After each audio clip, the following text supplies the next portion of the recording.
بسم الله الرحمن الرحيم. السلام عليكم ورحمة الله وبركاته. ازي حضراتكم عاملين ايه؟ يا رب تكونوا بخير دايما. معكم احمد المصري من قناة وموقع سؤال جواب للمعلومات والسيرة. الفيديو بتاع النهارده هنعمل شرح لكيفية ايقاف وضع التوك باك او بيتقال عليه وضع المكفوفين لاجهزة اوبو. كل اللي انت هتعمله لو الوضع ده ظهر معاك ومش عارف ان انت توقفه، هتعمل الخطوات اللي انا هعملها دلوقتي بالظبط. فكل اللي انت هتعمله دلوقتي زي ما حضرتك شايف وضع التوك باك شغال، هتفتح جهازك عادي جدا، وكل اللي انت هتعمله هتيجي بصباعينك الاثنين كده وهتسحب معايا شاشة الاشارات من فوق زي ما حضرتك شايف كده مع بعض، وبعد كده هتدخل معايا على الضبط من الزرار ده، هتضغط ضغطه وبعد كده ضغطتين، وبعد كده بعد ما تدخل على الضبط هتلاقي عندك هنا طبعا زي ما انت شايف الاعدادات الاضافيه. هتستخدم صباعينك كده للتنقل، هتدخل على الاعدادات الاضافيه، هتضغط ضغطه وبعد كده ضغطتين، ضغطه وبعد كده ضغطتين.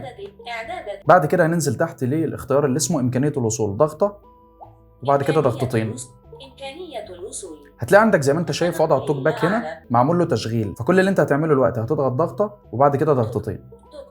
فزي ما حضرتك شايف عاطلك هنا وضع التوك باك معمول له تشغيل او اون، وعاطلك هنا بعض التوجيهات اللي هتستخدمها زي استخدام الصبعين زي ما احنا بنعمل دلوقتي والكلام ده كله. كل اللي اعمله دلوقتي ان انا هعمل ايقاف للتوك باك، هضغط ضغطه وبعد كده ضغطتين. زي ما انت شايف، هل تريد ايقاف تشغيل توك باك؟ هقول له ايقاف التشغيل، ضغطه وبعد كده ضغطتين، وبعد كده الجهاز بيرجع لوضعه الطبيعي عادي جدا. نجرب مع بعض.